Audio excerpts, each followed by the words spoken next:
વિજ્ઞાની વૃદ્ધના ગામના જીવનની વાર્તા। ગઈકાલે હું મારા બાળપણના ગામ અમરાપુર ગયો હતો। તે ગામ જ્યાં મેં મારી શાળાની પ્રથમ પાયરી ચડાવી હતી અને જ્યાં હું સાંજના સમયે ફૂલોની સુગંધ અને પક્ષીઓના મીઠા બોલ સાથે મોટો થયો હતો।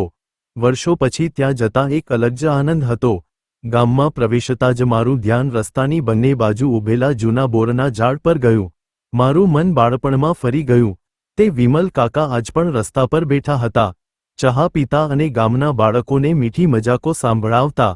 મારા ગામની ખાસિયત એ હતી કે અહીં બધું કુદરતી લાગતું હતું। ખેતરોમાં લીલા મગફળીના છોડ, સરકી રહેલી હવામાં મકાઈના કટકટાટની મજા અને આખા ગામના તળાવનો શાંતિપૂર્ણ દૃશ્ય। સાંજ પડી ત્યારે ગામના કાકા મામા તળાવની બાજુ બેસીને જૂના ગીતો ગાતા અને નવી પેઢીને વાર્તાઓ કહીને જીવનના મૂલ્યો શીખવતા। મને યાદ છે કે કાળજી અને પ્રેમના આ ગામમાં એક કડીકબંધ સમુદાય હતો। જો કોઈના ઘરમાં કોઈ તકલીફ હોય તો આખું ગામ મદદ માટે ઊભું રહેતું। મને એકવાર જોઈતું હતું કે શું શહેરના વૈભવથી દૂર એ બધું આજે પણ છે। અને હા, હું ખુશ છું કે આ સમુદાયની ગરમાહટ હવે પણ ટકી છે।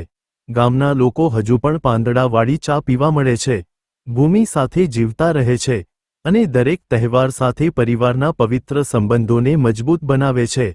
આ ગામમાં શહેરની ઘણી સુવિધાઓ ન હતી, પરંતુ કુદરતના ખજાના હતા, જે કોઈપણ વૈભવ કરતાં અમૂલ્ય છે। મારા ગામના આ સફરે મને શીખવ્યું કે જિંદગીમાં સાવધાનીથી જીવવું અને નાત ભાઈબંધની કિંમત કરવી એ જ સાચું જીવન છે। આમ, ગામનું જીવન એ શાંતિ અને સંબંધોની સત્ય વાર્તા છે।